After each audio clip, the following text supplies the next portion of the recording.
அதனால இந்த அரசியல் என்பது சுயநல அரசியல். எடப்பாடியினுடைய அரசியல் என்பது என்னை பொறுத்தவரை புரட்சித் தலைவி அம்மா அவருடைய கனவை படு பள்ளம் தோண்டி புதைக்கக்கூடிய வேலையை எடப்பாடி பழனிசாமி செய்து கொண்டிருக்கிறார். அனைத்து இந்திய அண்ணா திராவிட முன்னேற்ற கழகத்தினுடைய அடிமட்ட தொண்டரிலிருந்து அனைத்து பொறுப்புகளில் இருப்பவர்கள் தன் கட்சியை புரட்சித் தலைவர் அவர்களால் உருவாக்கப்பட்டு உயிரை கொடுத்து மக்களுக்காக நான் மக்களால் நான் என்று தாரக மந்திரத்தோடு இந்த கட்சியை அரியணை ஏற்றின அந்த அம்மாவினுடைய அந்த கனவை படுகுழியில தள்ளிக்கிட்டு இருக்கார். அடுத்த வரக்கூடிய 2026 திராவிட முன்னேற்ற கழகத்தினுடைய ஆட்சிதான் உருவாகும். அன்றைக்கு எடப்பாடி தலைமையிலான அண்ணா திராவிட முன்னேற்ற கழகம் எங்க இருக்குன்னே தெரியாது.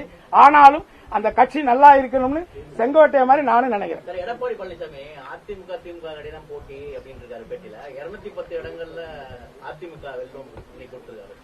சார், நான் இந்த வரக்கூடிய தேர்தலில் எடப்பாடி வெற்றி பெறுவதே கடினம் சார். நீங்க ரெக்கார்ட் பண்ணிக்கங்க. வரக்கூடிய 2000 அவர் எத்தனை ஓட்டுக்கு 2000 ரூபாய் கூட கொடுக்கணும் சார். அந்த மக்கள் எந்த மக்கள் என்னுடைய சமுதாய மக்கள் நினைக்கிறாரோ அந்த மக்களே நீ செய்தது துரோகம், என்ன மன்னிக்க முடியாத இன துரோகம், அங்கே செஞ்சு இங்கே செஞ்சு கடைசியா எங்க ஆளு செங்கோட்டை மேலே கை வச்சுட்டியாங்கிற கோபத்தில் இன்னைக்கு அந்த மக்கள் கொங்கு மண்டல மக்கள் இருக்காங்க.